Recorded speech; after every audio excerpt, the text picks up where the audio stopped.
From icy mountain shelf roads, to sunrises on the coast, to being stuck in the mud. This is the story of how my dad and I did the entirety, well, almost, of the South Carolina adventure route. We had been planning this trip for months, so we were a little disappointed when a cold front blew through the East Coast. But nonetheless, we made it to the Francis Marion State Park in the eastern side of the state with plenty of daylight to spare. We set about to exploring some forest roads as we headed towards our primitive campsite for the night.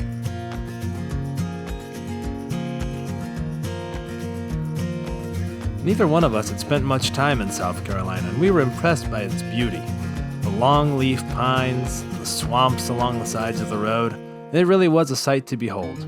We also saw a little bit of wildlife, including, and this is a story for another time, what we swear was a litter of big cats of some kind. Camp for the first night was at the Honey Hill Recreation Area. It was a great little campsite, just a collection of a handful of primitive sites like the one you see. And we had been driving for most of the day, so it was nice to sit down, start a fire, and get going on dinner. My dad and I were taking turns, and he was up first, with some good old-fashioned spaghetti.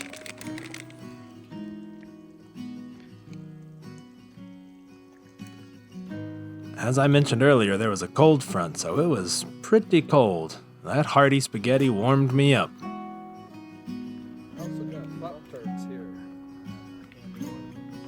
The next morning, we awoke to the sound of a gentle rain, and we decided to sit under the awning and have a light breakfast and wait it out before heading off on our adventures.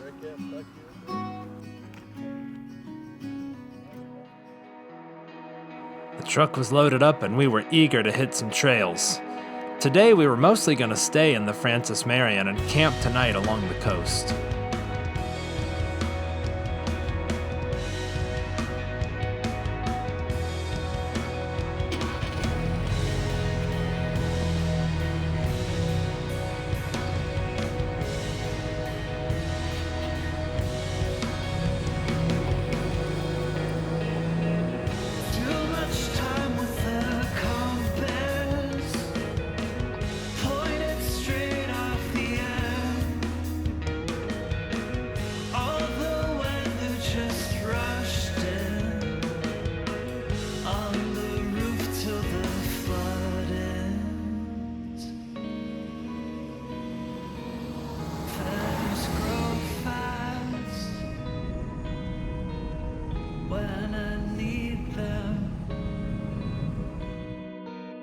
Feathers grow fast when I need them. Found your old ghosty haunts like used to, pacing the lake edge, drifting, losing his place in the tide shift, drunk from the night mist.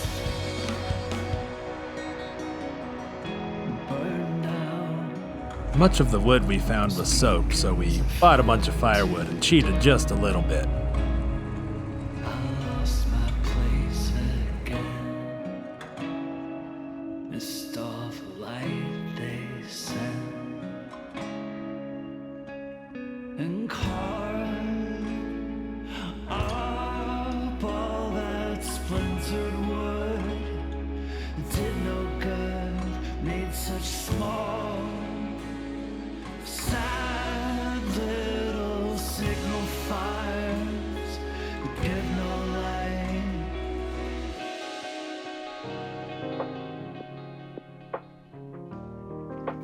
Our next campsite was at the Buck Hall Recreation Area, another set of primitive sites and RV camping a little further back, but we were right up against a coastal waterway, made for some great views.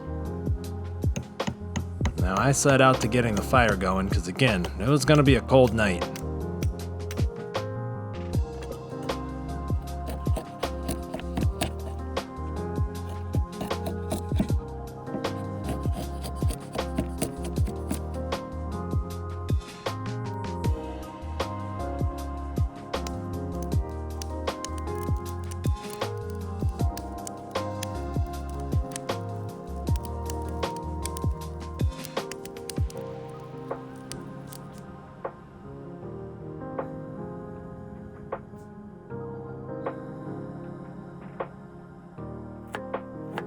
This time I was up for dinner, and it was chicken and dumplings. I was really excited to try out my brand new cast iron Dutch oven.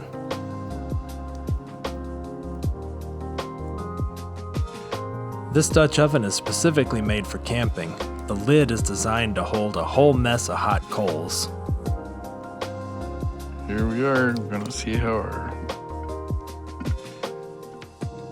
dumplings and chicken soup did. Oh, that looks really good. Dude, these are gonna be awesome. And it's time to eat. The next morning, we wanted to get up before dawn so we could watch the sunrise over the water. So, if you'll excuse me, I'm gonna linger on this for just a little while. Obviously, the camera doesn't do justice to the serenity, but this was probably my favorite moment of the trip.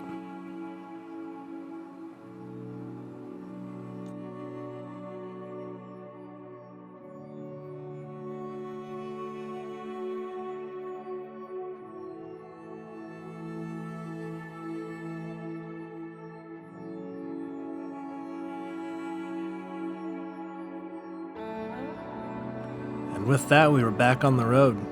We had a lot of miles to make today to start heading to the western side of the state, but not before playing around on a few more trails back here.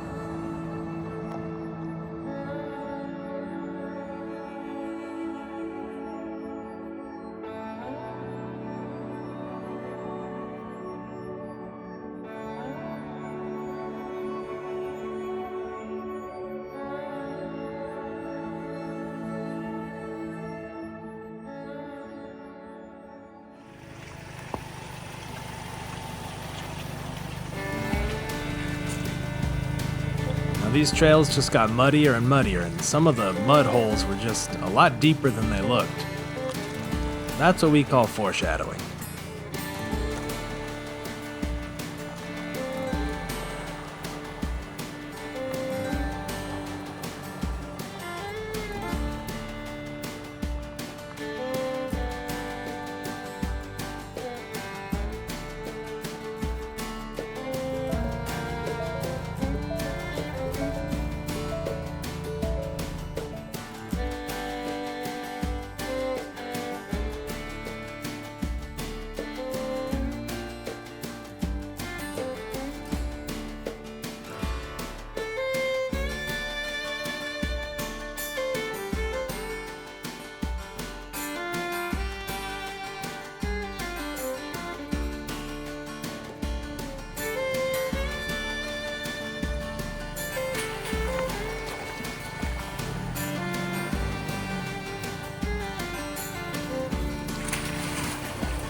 We were having a blast with this until... Yeah, we got really stuck. Like really, really stuck. And we made a lot of dumb mistakes here. I say we, I mean I. I knew better. All the mistakes I made were dumb, easy to forget about. I'll probably make a full video on this and all the things I learned, but you know what? It was kind of still awesome, to be honest. Trying to figure out how to get out, digging us out. It's kind of like second-degree fun. It's fun in hindsight. You know, we were never in any real danger. No one's life was at stake. But it ate up some time. We probably dug for close to 3 hours, maybe a little longer than that. Here's where my dad took over for a second. It was pretty awesome. As you can see, we finally had to throw in the towel because it was getting way later than we wanted it to, and we had to call in a dually to come get us out. And he got us out in like 10 minutes after hooking a winch up to it, so lesson learned, bring a winch or something that's capable of pulling you out. I knew better than this. This is a rookie mistake, and I made it. But guess what? I'm not going to make a mistake like that again. You know what? I probably will. Let's be real. Now, as a result of all that lost time, we really needed to jump on the highway to catch up on miles. We really wound up losing about 4.5 hours. So as a result, we jumped pretty far ahead. We also decided to stay at an Airbnb that night. you know what? We just didn't want to get to camp at 10 o'clock and set up in the cold with nothing to eat. I don't think my dad minded too much. You know what? Again, it was still fun. The next morning, we got going early, and we were excited to be back on gravel. Watching this video now, I kind of chuckle. The angle here makes this really not look so bad, but this thing was gnarly. My dad jumped out and spotted. We were also maybe still a little nervous after, what happened the day before.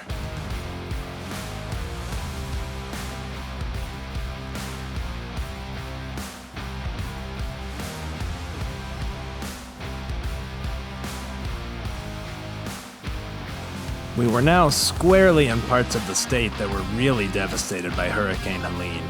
Everywhere the devastation was visible. You'll see it in a lot of these clips.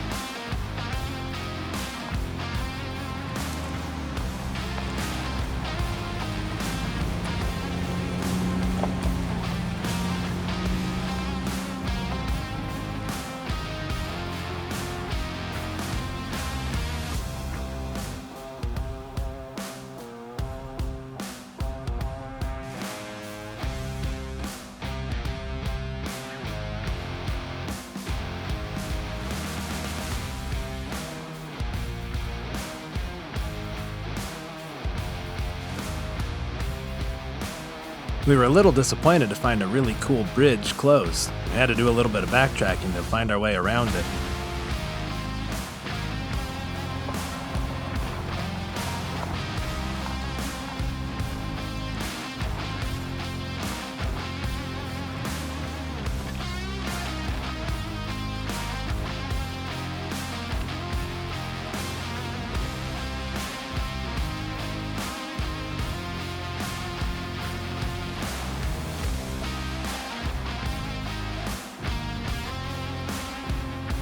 Our next destination was Oconee State Park, and we had just gotten high enough in elevation that the ground still had a lot of snow.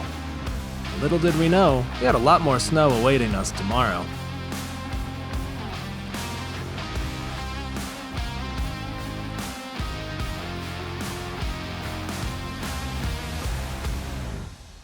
While staying in an Airbnb was nice and all, it was a little disappointing because, hey, we were here to camp. Camping's awesome. Setting up is probably my favorite part. It's when all the carefully laid plans you've got come to fruition. All the upgrades and getting rid of things that are unnecessary and fun new purchases. It's when you get to play with it all.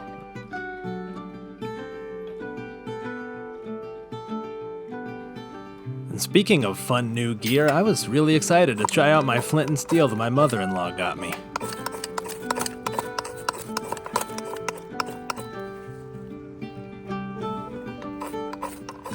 In fact, a lot of the gear was really generous gifts from friends and family.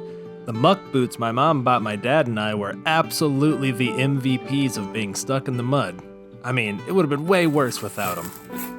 And while I'm on the subject of gifts, here's another one from my mother-in-law, which is the Silky Big Boy. It's a folding saw that was absolutely awesome. Love this thing.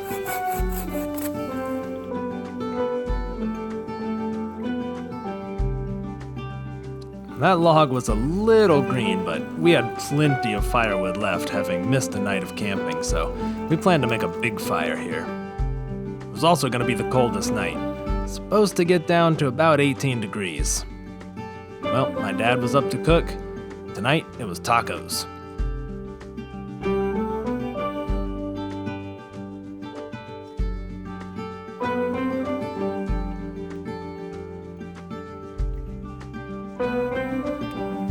Hot chocolate on a cold night sitting around a fire. It maybe doesn't get a whole lot better than that, huh? Now with that, it was time for bed.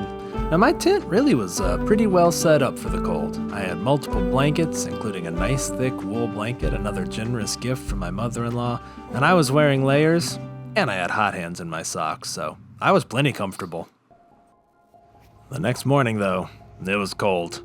It was pretty hard to get the courage to climb out of my tent.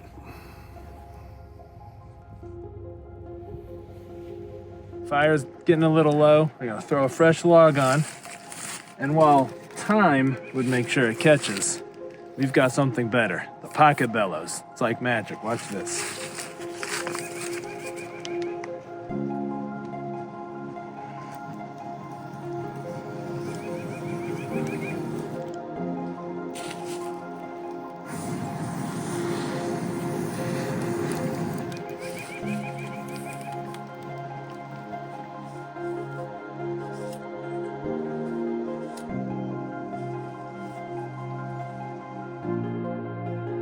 And with that, we were back on the road. This time we were headed through the mountains, the Blue Ridge Mountains to be exact, which is kind of fun because we've never seen this part of the Blue Ridge.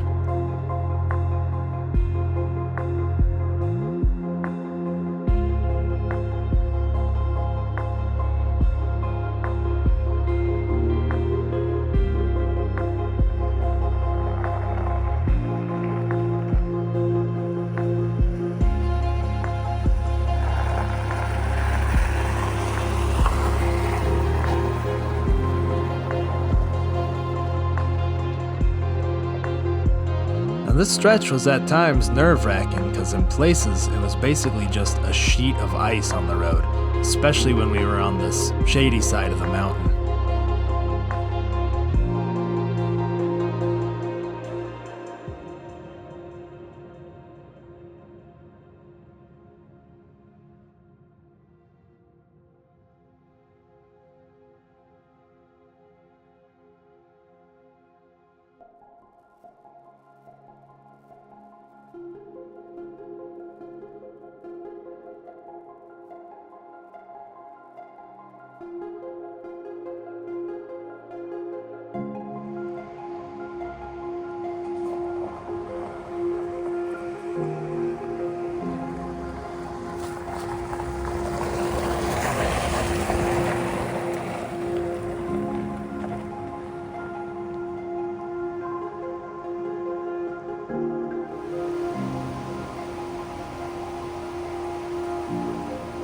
If you've made it this far into the video, I'd like to sincerely thank you. I appreciate you watching this. If you haven't, you should subscribe. We've got some more exciting content coming up and a lot of travel planned for this year. My dad also loaned us his drone, so I plan to learn that and get some better footage. Anyhow, really, thank you for watching so far.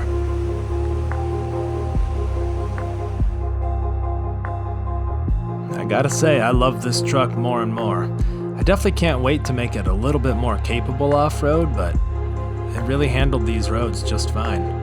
And here we are, finally coming to the end of it, and getting back on a main road.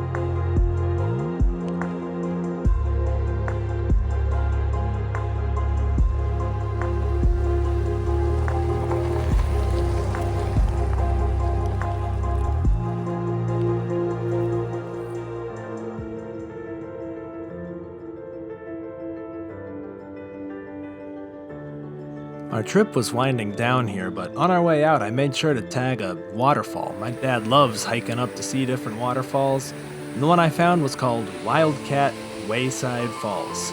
Now, we didn't really know what to expect, but it was actually kind of interesting. It was basically a small little park made in the 1930s for people who were driving through South Carolina. It's kind of an experiment. They were kind of like early rest areas. The park was super small, but the falls were pretty.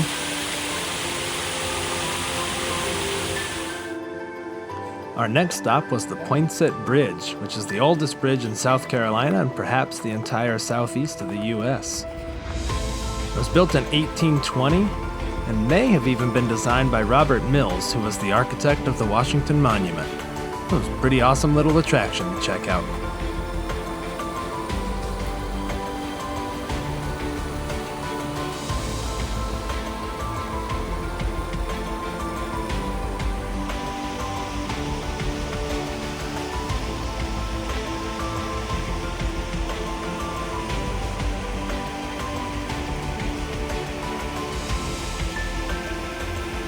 With that, our time in South Carolina was pretty much drawing to a close, and it was time to head home.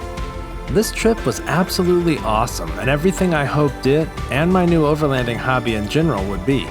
Sure, we had a few setbacks, but isn't that really part of the fun?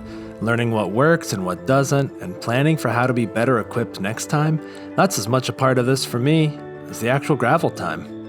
But of course, the best part was just spending time with my dad, doing something we've always enjoyed since my earliest memories. Well, if you can't tell by now, I'm fully hooked on this, so there's plenty more where this came from. And we'll see you out there.